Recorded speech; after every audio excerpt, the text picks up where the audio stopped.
What if I told you you could make $1,000 to $5,000 a month on Upwork starting next month with absolutely no prior experience? It sounds too good to be true, right? Well, you're wrong. It's not. And in this video, I'm gonna break down step by step how I achieved this and so much more. You see, 15 months ago, I was homeless and sleeping in my car. But through trial and error, I learned this Upwork strategy that I'm gonna break down for you today. And within just 4 months, I went from being homeless to making $15,000 a month just using Upwork. And since then, I've helped dozens of freelancers and agencies use this exact Upwork system to make money on Upwork. Like Karan, who went from 0 to having 3 monthly retainer clients from Upwork. Like Carlo, a copywriter who I helped go from 0 to earning over $8,000 on Upwork. And Azar, who went from making $150 a month to making over $7,000 a month using these exact strategies. If you don't have a shit ton of experience, that's totally fine. No worries at all. As long as you have the discipline to implement this exact strategy word for word that I'm gonna share with you today, you'll easily be able to make $1,000 to $5,000 a month on Upwork. So if you're finally ready to start seeing some real results from the effort you've been putting into your freelance business, then you're in the right place. So let's dive in. Now, before I dive in and get really technical on the proposal strategies and the profile optimization strategies and more technical details, I wanna quickly go over the most common traps that I see freelancers and agencies falling into on Upwork. Because if you want to sign high-paying clients on Upwork, you need to avoid the traps. And I've known freelancers who have earned over $30,000 on Upwork and then gotten banned, agencies who rushed setting up their profile and failed on Upwork, and even freelancers who have submitted dozens of proposals without ever signing a client. And these all point to the most dangerous traps on Upwork, which are not taking the time to fully optimize your profile, submitting proposals using the wrong frameworks, and breaking Upwork's terms of service. And like I already mentioned, we're gonna cover absolutely all of that today. Because having a clear, optimized profile and a winning proposal template, and knowing Upwork's terms of service and the biggest traps that lie there, is a perfect roadmap to success on Upwork. But none of that stuff matters if you don't actually understand the game you're playing. And the game I'm referring to is the algorithm. And so in this next section, I wanna dive in and break down line by line for you guys what this game is that you're playing and how to use it in your advantage. Because once you understand the Upwork algorithm, you can essentially get invites on autopilot. Like me, I get 66 invites every 90 days on Upwork. These are clients who are coming to me, they've already reviewed my profile, they're sending me a message asking me to get on a call with them. But other freelancers never get any invites and they struggle to sign clients on Upwork. And if you're wondering what actually is the Upwork algorithm, well, it's pretty simple. Essentially, the Upwork algorithm is gonna rank all of the freelancers and agencies in a row when a client makes a search on Upwork, right? So if a client searches up Google Ads, then the Upwork algorithm is gonna determine which freelancers and agencies show up first and which ones show up absolutely last. And as you can imagine, if you're showing up first, you're gonna get more invites and sign more clients. So how do you actually use this algorithm and put it to your advantage so you can show up high in the search rankings and get more invites? Well, it's not actually that complicated. The first thing is you need an optimized title. Now to do that, essentially, we need to pack our title full of commonly searched up phrases on Upwork, right? So think of phrases that your clients are commonly searching up. So if a client wants to hire a freelancer who offers your services, what are they gonna type into Upwork, right? Are they gonna type in Google Ads? Are they gonna type in PPC specialist? Are they gonna type in maybe Google Analytics 4, right? Like what are those phrases? And so my personal way of breaking this down is I like to start my title with a general phrase, right? Like there's probably, if you offer Google Ads, it's probably Google Ads. If you offer SEO, it's SEO, right? There's just like a general phrase that's gonna probably encompass the service you offer. And if you offer multiple services, then start with one, then put a space and a vertical line, and then another space, and then do the other, right? And so first off is just a general word that's describing your service. Then secondly, I like to get a little bit more specific, right? And so again, with the service still, and so if your first word was, let's say SEO, then maybe you'll put a space, a vertical line, another space, and then you'll write on page. And then maybe you'll do another space, another vertical line, and you could write off page, right? Now, one thing to note here is that I'm not putting the word SEO in here multiple times because that's not gonna help me rank higher, right? And then I like to, again, put another space, another vertical line, and another space, and then I go into like tools. Now, this really is where it depends on like what service you're offering. If you're offering web development and you know that all of your clients are hiring you because you're really good at using React, right? Like a tool or a platform or a specific tool or a platform, really, then that's going to be, a good phrase to put in your title because we know clients are probably searching that on Upwork as well, right? And so this kind of third or fourth phrase is going to really depend on what service you're offering, but generally it's going to be a tool or another kind of platform. So that's how you optimize your title. It's also important to include lots of commonly searched up phrases in other parts of your profile. And the reason is when a client makes a search on Upwork, so let's say they search up Google Ads, Upwork automatically scans its entire database of freelancers and agencies, and they pick 2 to 3 sections of each person's profile, and they scan it for the words the client searched up, right? And so they might, pick, for me, they might scan my title, my portfolio, and my skill tags. And for you, they might scan your written introduction, your title, and your other experiences section, right? It's random, that's the thing. And this is confirmed with people who work at Upwork, right? I'm not just giving you random information or like my guess as to how things work. This is confirmed with people who work at Upwork every single day. Now, since I confirmed this with them, I do know for a fact that Upwork has updated. And I can tell that because when I now search on Upwork, I can see that there are specific sections of your profile, of my profile, that are weighted more heavily. So for example, if I look up a word on Upwork as a client, I can tell that every single person that's showing up has those words as the skill tags and the titles, right? So I know these two sections are going to be weighted more heavily. Now, we already talked about optimizing the title, so let's now go over how you can optimize your skill tags. And again, this is pretty simple. All you want to do is it's the same thought process as we just went through, right? So we want to have skill tags that are aligned with commonly searched up phrases on Upwork. And we can have 15 skill tags in our main general profile. You can have unlimited skill tags in your specialized profiles, which also help as long as they're all relevant, but the main thing to focus on is your main profile. So the way I do skill tag research is I'm going to go on Upwork, and if I offer video editing, I'm going to search up video editing. And then I'm going to look at the jobs that I would actually want to fulfill, right? Not just all the jobs that pop up, but the jobs I really want to have. And I'm just going to look for common words that are being used, right? So obviously video editing, that's going to be a common word. But maybe you're seeing that all of these jobs that you want, they mention the word CapCut. Or maybe they mention the word Final Pro 4 or some other video editing software, right? So first off is looking at commonly used words in job titles and job descriptions. And the other thing is looking at the skill tags on these jobs, right? So if you click on a job and scroll down a little, you'll be able to see that jobs have skill tags too. And so then I like to just make a big list of all these words I'm consistently seeing pop up in jobs I want to fulfill. And then I put the 15 most common ones into my general profile. Now, there's another thing to mention here is that if you've been offering your service for a long time, you're very familiar with the industry, you know your clients really, really well, and you know what words they're probably searching up, then obviously put those in there as well if there are skill tags that match with those words. Now there's one last thing to mention when it comes to organically showing up high in the search rankings on Upwork. And essentially that is doing a good job for your clients and maintaining a high job success score.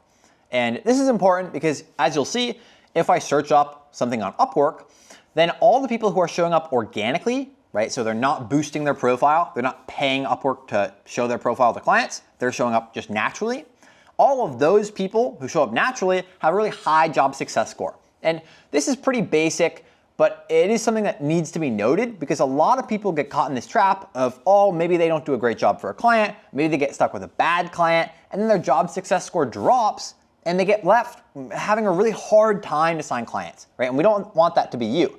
Now, Jacob, a member of my premium Upwork community, used these Upwork algorithm strategies to restart his Upwork career and earn $8,000 in his first 6 weeks back. And now that you know how to master the Upwork algorithm, let's dive into the fun stuff, which is how to optimize and honestly create the perfect profile that attracts clients. Because your Upwork profile is essentially a marketing tool that can work for you 24/7.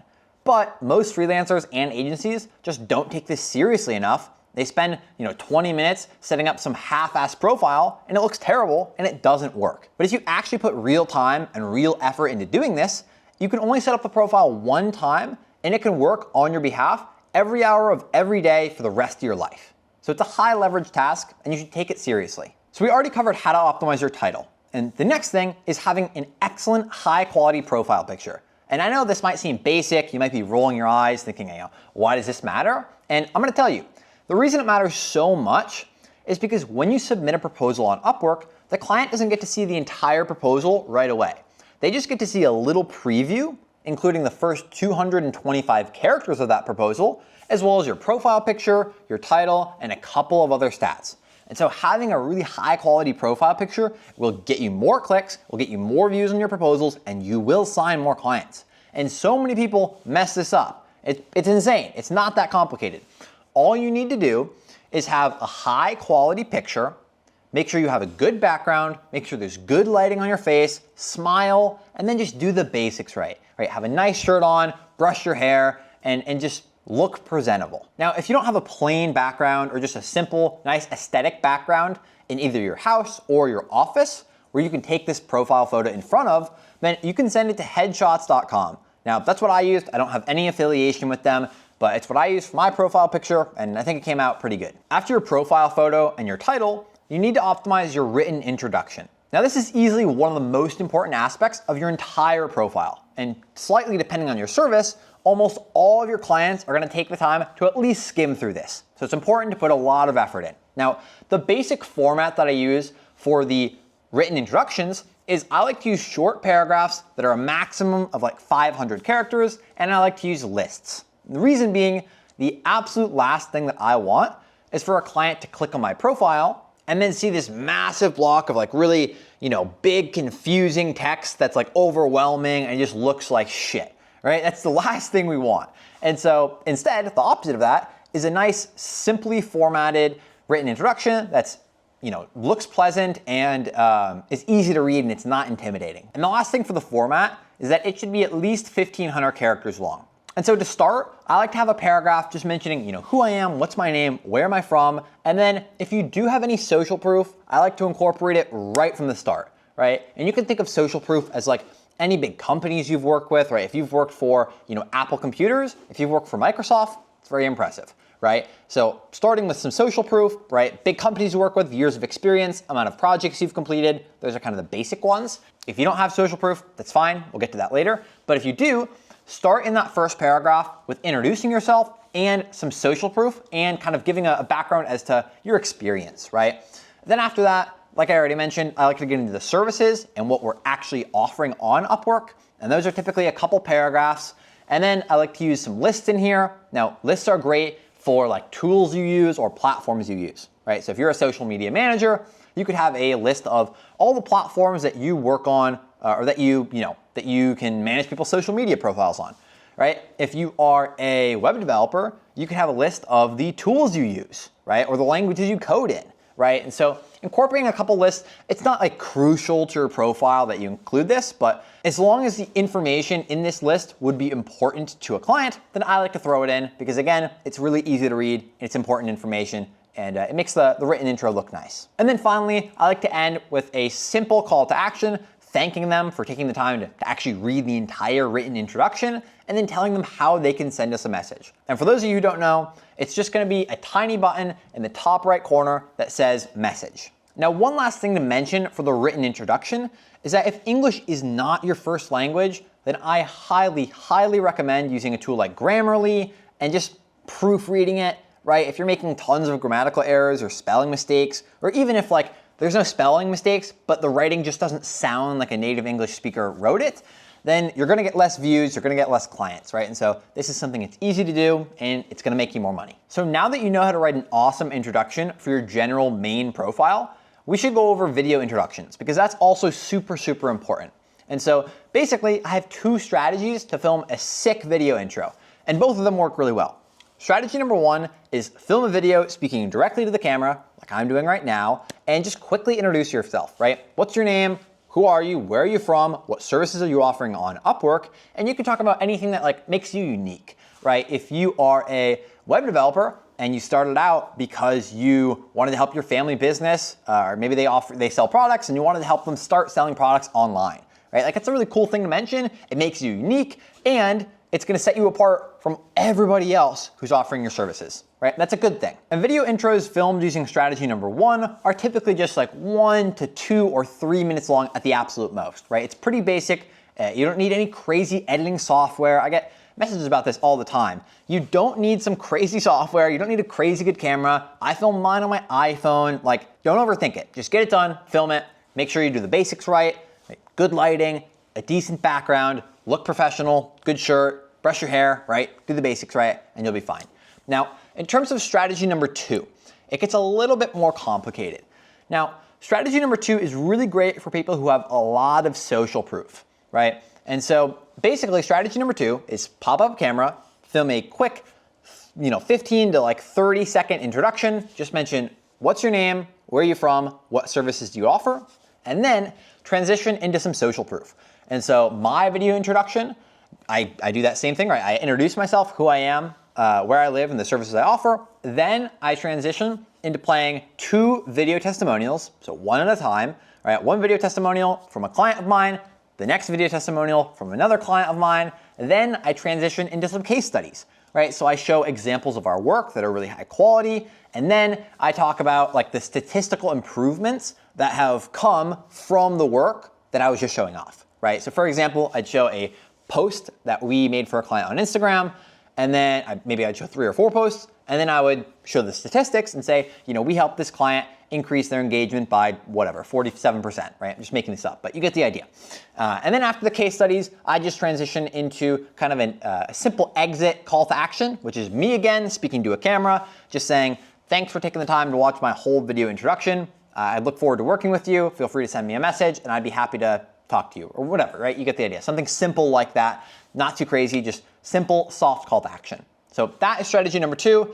That works, again, both work really, really well, but that will work especially well if you have high quality examples of your work or if you have any, case studies, stuff like that. The other caveat that I should mention here is that if you are a social media manager, if you are a video editor, I highly recommend using strategy number 2 just because essentially your video intro acts as like your portfolio as well, right? Because like, especially if you're a video editor and you want to have another chance to like show off your skills, show off how good of a video editor you are. So even if you don't have case studies or testimonials, you could just do strategy number 2 and instead show off high quality examples of your work. Now that you know how to film a sick video intro, let's talk about the portfolio. Because no matter what service you offer, whether it's graphic design or accounting, the portfolio section is super, super important. And it's just another opportunity that you have to get clients and take clients from simply viewing your profile to sending you a message. And so with that being said, if you offer a visually stimulating service, so graphic design, video editing, social media management, something that's just very, very visually stimulating, then the portfolio section is pretty straightforward, right? You're just gonna upload high quality examples of your work into the portfolio sections. You're gonna make sure you have 3 different sections and that they each have a ton of examples of your work, right? So if you're offering social media management, you could have a video editing section, a static post section, and you can come up with a 3rd section. So that's kind of how you would structure it. Now, one important thing to note is that you can't have any way for clients to contact you outside of Upwork in these portfolios, or for that matter, anywhere on your profile or in your proposals, because it breaks Upwork's terms of service.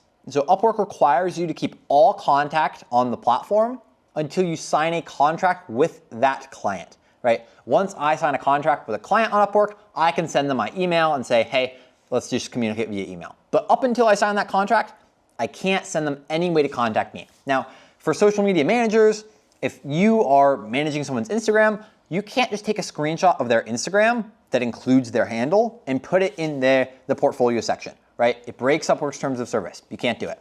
So again, a little off topic, but I did want to mention it because it is important. Again, if you offer a visually stimulating service, the portfolio section is pretty simple, right? Just follow those main principles.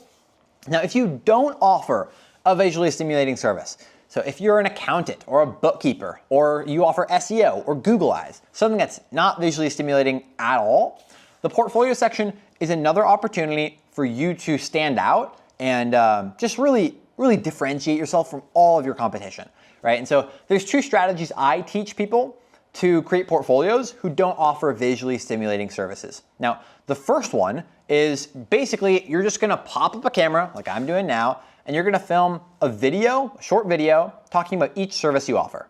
And then each video would be like 1 to 3 minutes long, and you're just gonna be going over like, first, introduce yourself real quick, all right, who you are, what the service is, and then you can talk about what that service actually looks like, right? What the process is like to work with you. 3 different videos, you have 3 sections of that portfolio filled out, right? And this is just so your profile looks completed. And you can always break up the services, right? If you offer only SEO on Upwork, you could do a video about on-page SEO, a video about off-page SEO, a video about keyword research, a video about blog writing, right? You get the idea. That's strategy number 1. Strategy number 2 is if you have like a dashboard of a client, like if you offer Google Ads, is the perfect example. If you offer Google Ads, you could use a tool like Loom, which is gonna allow people to see your face and the screen, and you could dive into your client's ad account and you could just give people kind of a quick like case study, essentially. And so you can just tell people like, where was this client before they started working with you? Were they really struggling to run Google Ads? Maybe they were wasting money. Maybe they were spending money without getting a return on it. And they were really unhappy, and so they hired you, and you came in here and you decided to implement retargeting ads. You decided to implement a bunch of other stuff, and you took them from wasting money and not getting any return to making tens of thousands of dollars a month. If you did that, you could just walk people through kind of that process and inside your clients' accounts. And again, ideally, you'll have at least 3 separate videos for 3 separate clients, and you have 1 video in each section of your portfolio. Now, when it comes to skill tags, having the right skill tags are also crucial to your success on Upwork, but that comes more into the SEO side and the Upwork algorithm side of things. And we already touched on that. So just make sure you have all 15 skill tags that are all very, very relevant to the services you offer, and ideally commonly searched up on Upwork, and have those in your main profile, and have as many skill tags that are relevant that you can find into your specialized profiles. And after that, you're good to go. Now, speaking of specialized profiles, these are really, really helpful if you're offering more than one service on Upwork. And the reason that's so helpful is because it gives you a chance to just organize your entire profile. And when you apply to jobs on Upwork, you can apply to them using a specialized profile. And the reason this is so important is because if a client clicks in your proposal and then they scroll down to your profile, they will be shown the profile that you use to apply to the job with, right? So if you use a specialized profile to apply to a job on Upwork and the client clicks on your proposal and they scroll down, they're gonna be shown that specialized profile, which is awesome because that means they're only getting the absolute most relevant information related to the services that they're looking for, right? And so that's why this is also important. Now, when it comes down to creating specialized profiles and kind of setting the whole thing up and optimizing it, all of the principles we just talked about for the main profile are the same, right? The written introduction principles are the same. The only thing, same with the title principles, right? All the principles. The only thing that's different is each specialized profile should just go super, super in depth on one specific service, right? So if you offer SEO and Google Ads, you have one specialized profile for SEO and one for Google Ads, and they each go just super, super in depth. And this gets reflected in your title, this gets reflected in your introduction, this gets reflected in your portfolio, in your skill tags, right? And really in all these sections, just need to be super focused on that one specific service that specialized profile is revolving around. Now, there's really 2 last things I wanna mention when it comes to perfecting a profile. First thing is testimonials. So if you scroll down past the portfolio section, past your work history section, past the skill tags, you're gonna get to something that says testimonials, and on the right-hand side, there's gonna be a little plus button next to it. Now, essentially, this is where you can request testimonials from outside clients, right? Or just from clients in general. They don't have to be clients you've had on Upwork, but they could in theory. And this is where you request testimonials and they can leave you testimonials. Now, I cannot express how good of an idea this is, especially if you're a beginner. Like, I can't urge you enough to do this. It takes 20 minutes. You can send out a handful of emails to your clients, ask them to leave you a testimonial, and then once they do, that testimonial is gonna be on your Upwork profile for the rest of your life, for as long as you want it to be, right? You can always hide them as well. So, like, again, it's super high leverage, and especially if you're just beginning, you don't have any social proof, right? You don't have any work history on the platform, right? You haven't completed any jobs on Upwork. requesting testimonials from your clients is just so unbelievably helpful because it just gives you some social proof, right? So go do that. Super high leverage thing. The next thing I want to talk about is the other experiences section and the employment history section. Now, for these two, it's pretty straightforward, but I just have one single rule, and that is stay relevant. If you're creating your employment history section and you're offering video editing on Upwork, nobody cares if you were a zookeeper 5 years ago, right? It's completely irrelevant. And so just don't put it in there, right? Only put your relevant employment history. And then when it comes to other experiences section, this, if you're not already familiar, is a section all the way at the very bottom of your profile. And basically, it's just another opportunity to talk about like one of your experiences. You can kind of take this a couple different ways. Number one, you can talk about an adjacent experience. So if you offer video editing and a couple of years ago, you used to do motion graphics, you can talk about your experience doing motion graphics because clients who hire you for video editing will probably also find that relevant, right? It's very, very close to video editing. It's very similar services. And so it's relevant information, right? The other thing you can do is you can just talk more about your service, right? So if you offer video editing, you can just talk more about your video editing service, more about your experience. You could share a case study even. Like mine shares a quick case study. I talk about a dental hygiene brand that we worked with and basically how we were able to help them increase their presence on social media. I share specific statistical improvements we help them achieve on specific platforms. And it's like, I think it's like 5 or 6 sentences. It's not that long. It's like a quick little mini case study, you could call it. And again, it builds trust with clients and it's very relevant to the services I offer. And I promise, if you actually take the time to implement these profile strategies, they will work and you will start signing clients on Upwork. And to prove that to you, I want to show you Michael. Now, this is Michael's profile before he started working with me. You can see he's got almost no money earned on his profile and it's not that great. And then after he started working with me, you can see he went on to earn over $10,000 on Upwork in actually his first 90 days working with me. And since then has earned thousands and thousands more. So now that you know exactly how to optimize your profile and you know this stuff works, let's talk about which jobs to apply for and which jobs to avoid. Because the absolute last thing you want to do is to finally have everything set up and then get stuck with a bad client. Because applying to every job under the sun might seem like a good idea at first, but in reality, it's costing you connects because you're applying to jobs that are underqualified. And so here are the few things that I look for when I'm actually applying to jobs. The first thing I look at when I see a job that I actually want to have on Upwork is I look at what is their client rating, right? And so when you look up, Google Ads on Upwork, you get all the little job previews. And in these job previews, there's a little 5-star rating, right? Or it's a star rating. And essentially, this is the client's feedback. This is the equivalent of like a job success score for the clients. And so every single time a contract is ended on Upwork, the freelancer has an opportunity to give feedback for the client and vice versa. And so what I like to do is I don't apply to any jobs posted by a client who has less than 3 stars, and that's in total, right, in aggregate. And so the total is displayed on this little job preview. And then if you click on the job preview and you scroll down to the client's recent history section. Now this is, as a quick side note, also how you can find the client's first name, but I have a different video on my channel about that. But this is where you're gonna be able to see like all of their reviews. If they have in total less than a 3-star review, I don't apply to the job at all. I typically like to click on this preview and then scroll down to the client's recent history section and kind of check out a few of their reviews, right? If they have a bunch of really negative reviews, that's also a red flag for me, and I probably wouldn't apply to that job. The second thing I look for is statistics. Now, if you do click on this job preview, you can see on the right-hand side, there's a little pop-up that has the statistics of the client, right? So their hiring stats. And so it's gonna tell you where the client is located, how many jobs they've posted, what percentage of the jobs they've posted have they actually hired someone, right? So if a client has posted 1,000 jobs and they've hired 5 people, that's a big red flag for me. I'm not gonna apply to that job either. Now, I will say this is a little bit tricky to really analyze because sometimes clients will post a job and then they'll find a freelancer on Upwork and they'll just pay them outside of Upwork, right? Which is against Upwork's terms of service, but clients will do that sometimes. And so if it's like a really huge discrepancy, like they've posted 1,000 jobs and hired 2 people, then obviously I'm still not gonna apply to it.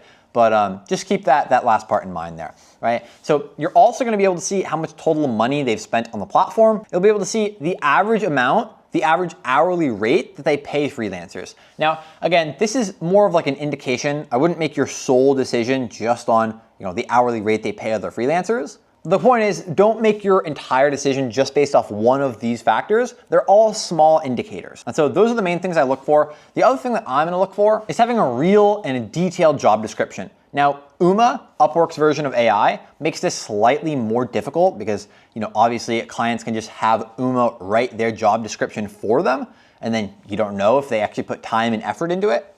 But if I just see one job description and it's like one sentence and it has some grammatical mistakes in it, it's not very clear as to what they're looking for, again, that's another red flag for me, and I'm not gonna apply to that job. And so these are, again, just things you should take into account. Don't make your sole decision based on, one of these things, but I like to look at, a handful of them and then make my decision overall. So that's my general framework for which jobs to apply to and which ones not to. Now, I will say, if you're just starting out on Upwork, you've earned $0, you've never got a client on the platform before, there's a specific strategy that I've found that works really well to get your first few clients. Really, essentially, it's pretty simple. All you're gonna do is you're gonna apply to jobs that are fixed price, that are less or $300 or less, and then you're just gonna submit hyper-personalized proposals to all of these jobs, right? And sooner or later, you're gonna get a handful of jobs, you get maybe 2 or 3 jobs, and it'll be pretty easy to complete them because they're not huge projects. And then just make sure you're consistently communicating with the client and you're getting them to leave you a review, right? Because that's the really important part here. We want you to get reviews in your profile. So now that you know exactly which jobs to avoid and which jobs to apply to,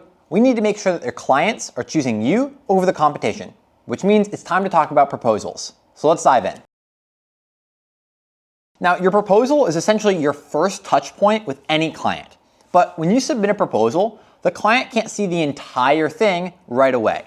All they get to see is a small preview that includes your profile picture, your title, it includes your statistics, right? How many hours you've worked, how much money you've earned, your job success score, stuff like that. And then it includes the first 225 characters of your proposal, right? We'll put an image right up on the screen so you can see that. And so to get a client to actually click on this preview and read your entire proposal, what we need to do is we need to optimize your profile picture and the first 225 characters of this proposal. And we're gonna go over an entire proposal framework in just a second here. But first, I wanna talk about common pitfalls when it comes to proposals. Now, by far, the most common pitfall I see people falling into, especially people who are new to Upwork, is they use ChatGPT to write their entire proposal for them, and they just copy and paste it and throw it into Upwork, right? That is a terrible idea. It's a horrible idea. Don't do it. The other thing that I see people doing is they're gonna draft this nice template, but then they're just gonna copy and paste the same proposal into every single Upwork job. Now, these strategies used to work when there was, almost no competition on Upwork 10 years ago, but they don't work anymore. Instead, I like to draft a template for each service that I offer, and then use that as the framework, as kind of the base layer to apply to all my jobs with. That being said, I still personalize all the proposals significantly, right? I'm not just copying and pasting some template in and submitting it. I'm copying the template in, pasting it in, and then changing stuff, personalizing sentences based on that job description. So let's dive right into the framework here. Now, paragraph number 1, as we already talked about, is gonna be the preview of your proposal, the first 225 characters. So you need to make sure you've got a lot of personalization in here, and if you have any, some social proof, right? And so the easiest way to personalize your proposals is gonna be to find the client's first name, right, which we already talked about how to do that. You just click on the job post, scroll down to the client's recent history section, and then you're gonna find feedback from the freelancer to the client, where they reference the client's first name, right? And it's simple as that. And then start your proposal with, hey, John, or hey, Sarah, or whatever the client's name was, right? So that's the first way to personalize it. The second way is just to write 1 to 3 sentences based on that unique job description. Right? So if they talk about how they are a medical manufacturing company and they're looking for somebody to write blog posts using an informal tone of voice, I might say, hey, John, if that's the client's first name, I'm confident I can help your medical manufacturing company write engaging blog posts using an informal tone of voice, right? It's so simple, but we're basically just stating that we have read their job description and that we're confident we can do it. And if I had a bunch of social proof, maybe I have like 50 years of experience, offering the service I offer, But even if I have like 5 years of experience, I might instead start with, hey, John, comma, based on my 5+ years of experience in content writing, I'm confident I can write engaging blog posts for your medical manufacturing company, right? Or something along those lines, right? And so using, that type of language can be really, really helpful in these proposals, just including social proof and personalization in that first paragraph. Now, after the first paragraph, I'm gonna put a line of white space, and then the second paragraph, I'm gonna talk about, introduce myself and just say who I am, where I'm from, talk a little bit about the services I'm offering, and dive into my background, right? So like if I got my start in social media management by helping my family business blow up on social media, I could share that kind of story, right? Paragraph 2 is just getting people to know you and giving some information that's obviously, it has to be relevant information, but about your background and kind of your experience offering this service. Now, paragraph number 3 really depends on what service you're offering, right? So again, after the second paragraph, put a line of white space.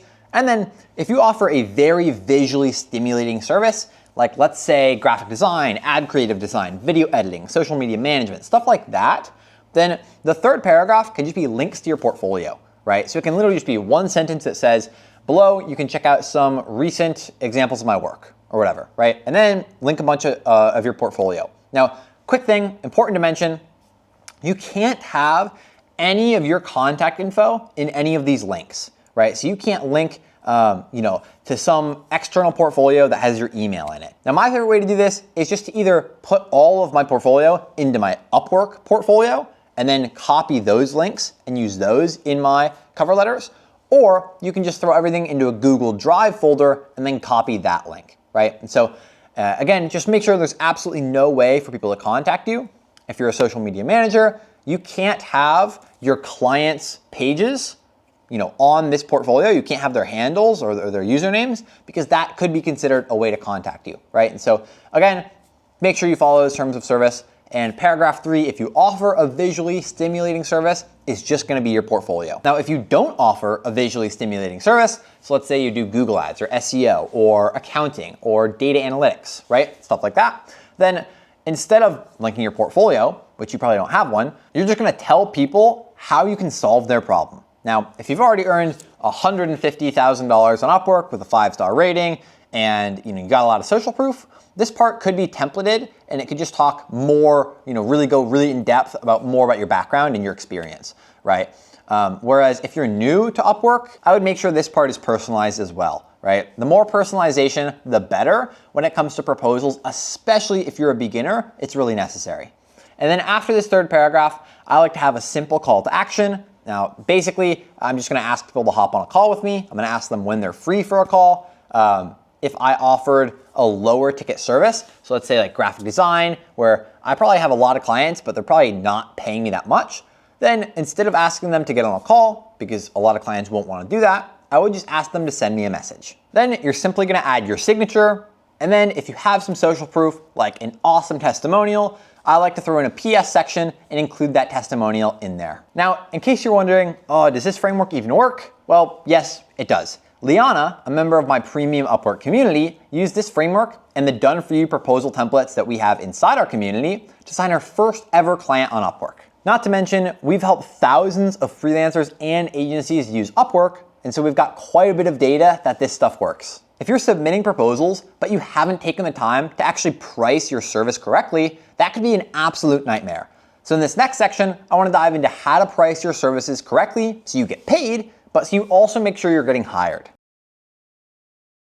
Tons of freelancers undercharge on Upwork. And it can be tempting, especially if you're new to Upwork, to want to lower your price because you think, oh man, if I lower my price a bunch, a client's finally going to hire me. But in reality, oftentimes this works against you, right? Especially if you offer some kind of service that has a high degree of skill required, web development or video editing, right? Something that takes real skill. Then oftentimes clients are going to associate price with value. And so if you set your hourly rate to $1 an hour, the connotation that comes with that is, oh, this person probably isn't very good at what they do. That being said, you also want to avoid overcharging, because if you set your profile rate to $150 an hour and you're brand new to offering your service, then most likely clients aren't going to hire you, right? So it's a fine balance. Now, if you've been offering your service for quite a while, you probably have a pretty good idea as to the range that clients are willing to pay people in your industry with your experience. But if you're new, it can be kind of tricky to land on one singular price. And so I like to take these few things into account when deciding a price. Number one, what's your experience level? If you're a beginner, you're not going to be able to charge nearly as much as the pros are, right? So that's the first thing. The second thing is your market, right? Take some time to research your market. And I like to do this by going on Upwork, searching for talent, searching for, whatever my service is that I'm offering, and then looking at other people who are also new, right? So if I'm offering Google Ads and I just started on Upwork, I'd look up Google Ads and I'd look up other freelancers who are in my country offering Google Ads and have earned less than $5,000 on Upwork. And then I'm gonna look at what's the hourly rate range that I'm seeing. Maybe I see, maybe I'm located in Thailand and I see people who offer Google Ads who are from Thailand typically are getting paid between $30 an hour and $45 an hour, right? And so if I know, okay, I'm a beginner Google Ads person and I'm from Thailand and everybody else is between 30 and 45, I might be at 30, right? Because I'm new to the platform and I'm new to offering this service, and so I'm probably gonna be on the lower end. That being said, if I have 35 years of experience and I'm offering Google Ads and I'm from Thailand and the range is 30 to 45, maybe I start at 45. And then if I just keep getting hired, I'll continue raising my rates, which is what we're gonna talk about next. Because as you gain experience offering your service, and as you start getting more and more traction on Upwork, start getting reviews, start getting clients, you're gonna wanna charge more money because you're worth more money, because the service you're offering is more valuable, right? And so to do this, I like to just slowly raise my hourly rates, and I like to do it once I'm completely busy, right? So let's say I can only handle 5 clients at a time. Once I get 5 clients, and let's say my hourly rate was $30. Once I get 5 clients at $30 an hour, and I'm super busy, I can't take any more clients on, then I'm gonna raise my hourly rate from 30 to maybe 35, or maybe 40, right? I like to do this in $5 to $15 jumps. And so I raise my hourly rate, and then when one of those 5 clients stops working with me, the next client that I take on would be at that new hourly rate, right? And so that's kind of how I like to do this process. And then you just do it again, right? You reevaluate after you get more clients and you say, maybe I'm worth $50. Maybe I'm not worth 35. You can bump your profile up to $50 an hour and just see what happens, right? Are clients still hiring you? Are they still willing to pay you? And so that is essentially the simple way I raise my rates. I make sure I'm busy first, and then I raise them for all future clients. But remember, even with the perfect pricing strategy, clients can still be a bit hesitant to hire you if you don't have any social proof on your profile. And so in this next section, I'm gonna walk you through step-by-step how to leverage the social proof that you already have and how to get social proof if you don't have any. In this section, I'm gonna share with you some really powerful strategies that help Justin sign his first client on Upwork on a monthly retainer basis after submitting just 10 proposals. Now, social proof is an absolute game changer, right? It really just shows clients that you're reliable, you're a real person, and you're not gonna scam them, right? Now, how do you get social proof if you're just starting out on Upwork, right? Maybe you've been offering your service for a year or so, and you're just now transitioning to get on Upwork and try and find some clients. Now, the easiest way to get some social proof right off the bat is to click on your profile and then scroll all the way down until you get this testimonials section. And you'll see a little plus button next to the word testimonials. Now, this is where you can reach out to past clients, whether they were on Upwork or outside of Upwork, and they can leave a testimonial for you that's gonna show up on your profile. Now, I cannot stress this enough. This is so unbelievably easy to do. You can send 5 emails, reach out to 5 of your past clients, and ask them for a testimonial. And you only have to do it one time, right? You do this once, and then those testimonials will be on your profile forever, right? It's the simplest, easiest thing to do, and it's gonna gain you a lot of trust with clients, because if you're new to Upwork, you don't have the $1 million earned on your profile. You don't have any badges, most likely. You don't have any work history. And so we need to give clients a reason to trust you, right? That's all we gotta do. And so if you request testimonials, again, I cannot stress this enough, go do it. It's a really easy way to build a lot of trust with clients. Now, maybe you're a little bit more advanced, right? Maybe you've got video testimonials. Maybe you've got case studies, right? Maybe you're just looking for a way to leverage those to help you sign even more clients with Upwork. And so basically, there's a few different ways you can do that. Number one if you have video testimonials, I would recommend using strategy number 2 to film your video introduction, like we already talked about, so you can show off some of those video testimonials in that video intro.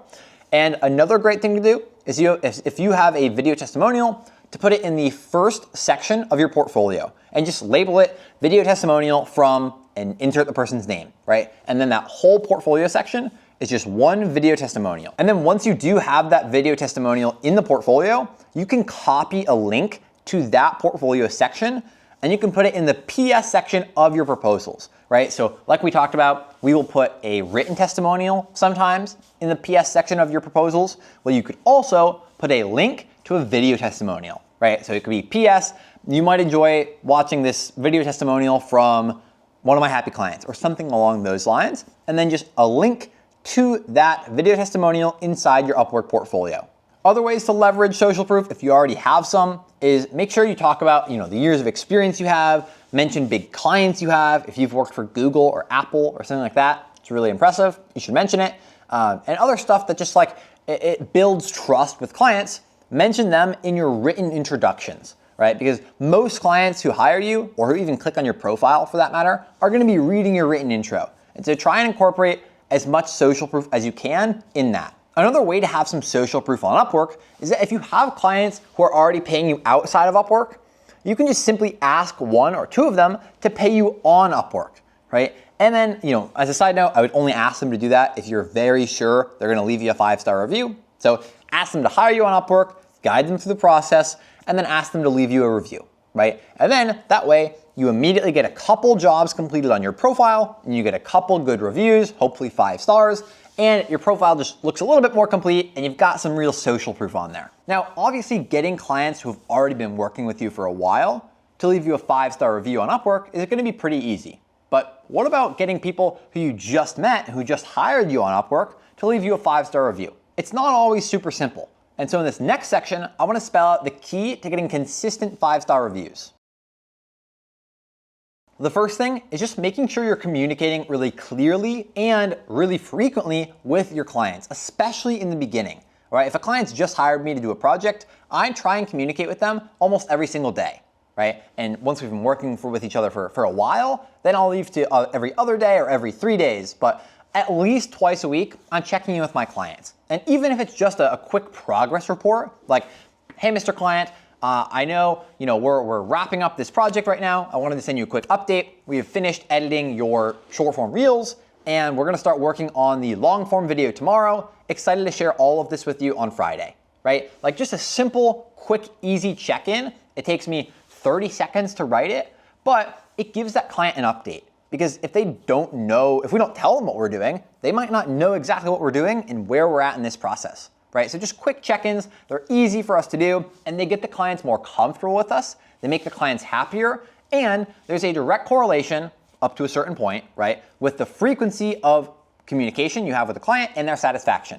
Now again, like I said, up to a certain point, you don't want to communicate with them 25 times a day, right? It's pointless. But you do want to be consistently communicating with them and sharing updates. Secondly, this is a basic one, but just be absolutely certain that you're getting all your work done ahead of the timeline, right? If something's due on Friday, get it done by Thursday or Wednesday. Another game changer when it comes to getting 5-star reviews with clients is just setting correct expectations, right? Don't promise the world to them and then under-deliver. Instead, I like to under-promise, and then that gives me room to just crush it and absolutely over-deliver for them, right? And so if some of you guys are a little bit confused by what I'm talking about here, instead of telling a client you can get them 1 billion views on social media in the next 30 days, which you probably can't, instead of doing that and then getting him 10 million views in the next 30 days, I would tell him I can get you 5 million views in the next 30 days, and then when you do get him 10 million views, he's stoked about it, right? Opposed to the alternative of promising 1 billion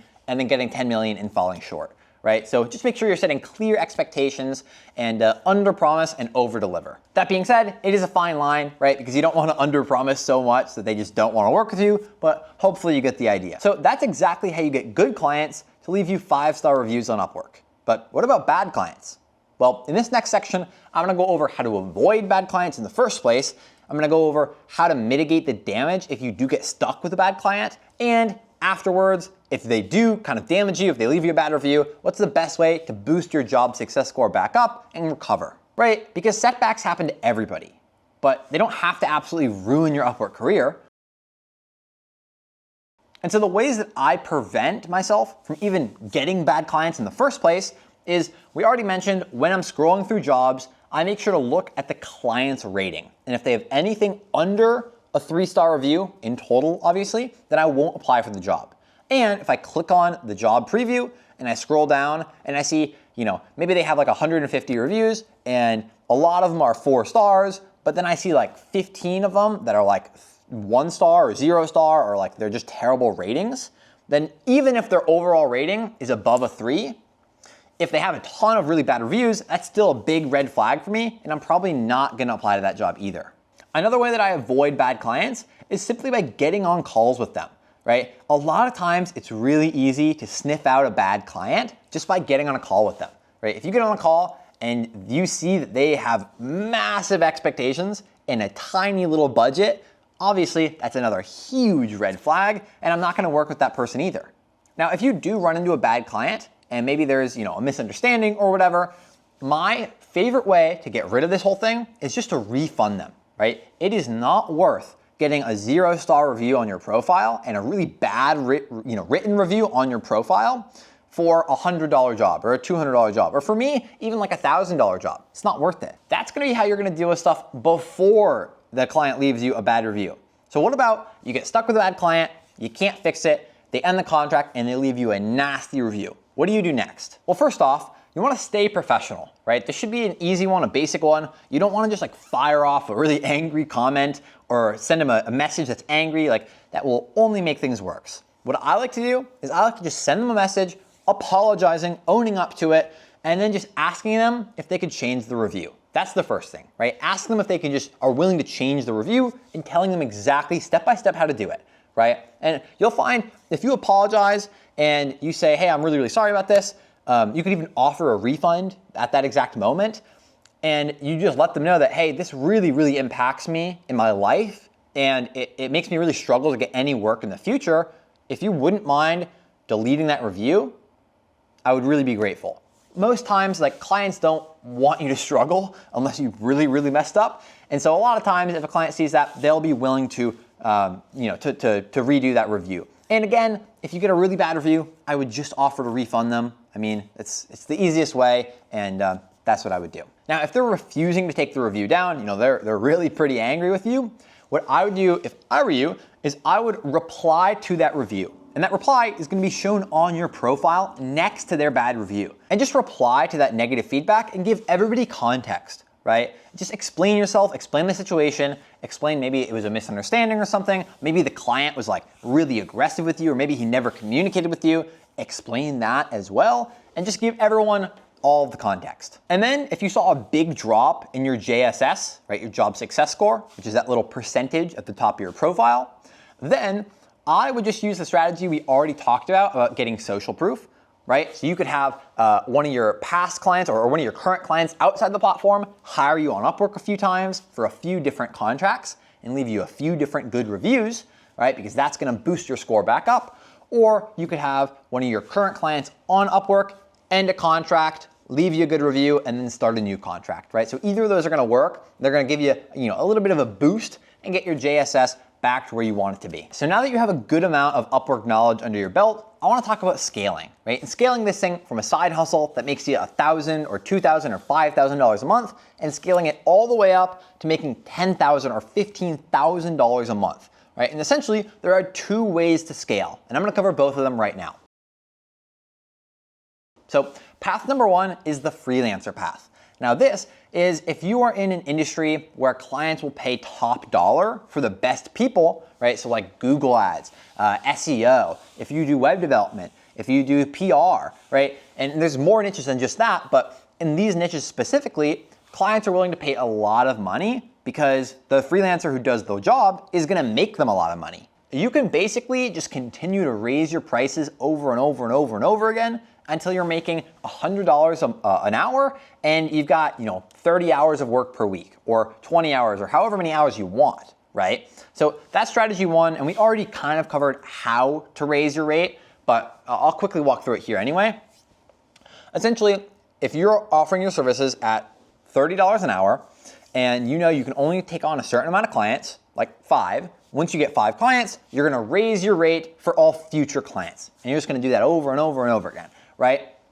And you're gonna make these raises from $5 to $15, right? You don't wanna make like a $30 an hour raise because it's a huge difference, but you could make a $15 an hour raise and just see what happens, right? And if you are in one of these niches where clients are willing to pay you a lot of money, right? If you're doing work for $100 an hour and they've got you working 40 hours a week, that's gonna be over $16,000 a month, right? That's gonna be like $17,000 almost, right? And so again, it really does depend on what niche you're in, but if you are in a niche that pays top dollar, this is path number 1. Now, for other people who are in maybe a niche that won't pay top dollar, or just another option to scale, is to go the agency route. And that's to transition from freelancer to agency owner and really start scaling by taking on more and more clients, right? And so there are 2 hires that you would probably need to get to like $10,000 a month. Now, the first hire would be a virtual assistant to submit your Upwork proposals for you. Now, I hired a virtual assistant she's still with me, and she's been with me for years now, and it is one of the best hires I have ever made. I mean, like, she saved me so much time. I was spending a lot of time submitting proposals, and she was able to do all of that. And again, just such a lifesaver. And so that's gonna be the first hire, is you'll hire and train a virtual assistant, and that's gonna free up your time, right? So he or she will be able to submit proposals for you, and so they will be able to do more than you could have otherwise, and you'll have more time to focus on delivering a really, really high quality service to the clients that you're getting,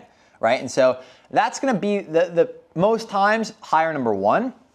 Hire number 2 is gonna be somebody else to help you with this work, right? And so if you're a web developer, you're gonna hire another web developer who can do some of the kind of the base layer tasks, some of the more monotonous tasks that don't require a ton of skill, but they need to be done, right, to the project. So you're gonna hire someone to help you with delivering the work. And those 2 hires can probably get you to $10,000 a month. Again, it depends what industry you're in. You'd probably need to raise your prices a bit to get to $10,000 a month with 2 hires, but you can do it that way. Now, if you wanna keep scaling even more, I would probably focus on ramping up proposals with the virtual assistant, so you wouldn't need to hire anyone else. You would just tell him or her, okay, instead of applying to 50 jobs a week, we're gonna apply to 100, and then we're gonna apply to 200 a week, right? And so that's kind of the next step, and then as that happens, you'll probably need to hire some more people to help you on the service delivery side, And so those are the basic 2 paths to scale. They both work. I know freelancers who charge hundreds of dollars an hour on Upwork and get plenty of work. And I chose path number 2, right? Like I said, I hired a virtual assistant. I had a handful of team members who work with me, and we were able to scale to $15,000 a month just using Upwork. And so both paths work really, really well. So now that you know how to set up your profile, you know how to set up your proposals, you know how to scale, whether you want to be a freelancer or transition to be an agency, now that you know all of that, you need to put it into action. And so in this next section, we're gonna go through a 30-day action plan that you can follow to start signing clients on Upwork. So days number 1 through 3, you're just gonna focus on all of the profile optimization tips we talked about earlier.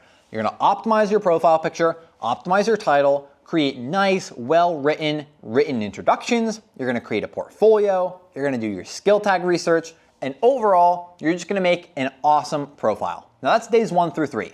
Now days 4 through 7, you're gonna create your proposal templates. Now I like to have everyone create 1 template for each service they offer, right? So that way, we're gonna save ourselves a little bit of time. Again, this isn't just a thing you copy and paste into jobs and submit, but it's the general outline for your proposals, right? The paragraph number 2, that's introducing yourself and your background, that doesn't have to be customized for every single proposal you submit. Neither does the call to action, neither does your signature or the PS section, right? And so stuff like this, we're creating and really just building a template for each service we offer. So that's days 4 through 7. Now days 8 through 15, you're gonna start submitting your proposals. Now, if you do have the budget, I'd recommend submitting 5 to 10 proposals every day. But first and foremost, make sure they're really, really high quality and they're really personalized. Now, if you've submitted 10 proposals a day for the last week, you've probably gotten some replies. right? And so days 16 through 20 is just making sure you're being really, really active in this process. You can continue submitting proposals as well. I do encourage it, but just making sure you're being really active in this process and replying to people as soon as they message you, right? And a really good hack for this is download the Upwork app on your phone and then turn notifications on. Because if a client messages you and you can message them back immediately, you're gonna increase your chances by so much of actually landing that client. And for days 21 through 25, you should have already gotten hired at this point. So just making sure you're delivering really, really high quality work. And then after that, making sure they're leaving you feedback. And the way you do that, which is days 26 through 30, is just making sure you ask them for feedback, right? And tell them exactly how they do it. Spell it out for them, right? Tell them to end the contract and then click view details and then click leave feedback, right? You can kind of go through this process yourself and see how it looks, and then just tell them step by step how to do it. Now, your goal for the next 30 days is super simple. It's just assign 2 or 3 clients, do a really good job, and get a few 5-star reviews, because that is gonna paint you a clear picture for earning thousands of dollars a month on Upwork. And in your first month, you could easily earn $1,000, $2,000, or even more on Upwork. Now, success on Upwork truly just comes from being exceptionally consistent, logging on every day, submitting your proposals, doing your due diligence, making sure they're high quality, and just getting the job done. Day in, day out, if you take action on this plan, you're gonna crush it. So that being said, thanks for taking the time to watch our video. I hope you got tons of value out of it. If you want more Upwork strategies and more in-depth videos like this, make sure you subscribe because I put out tons of Upwork content that goes really in-depth.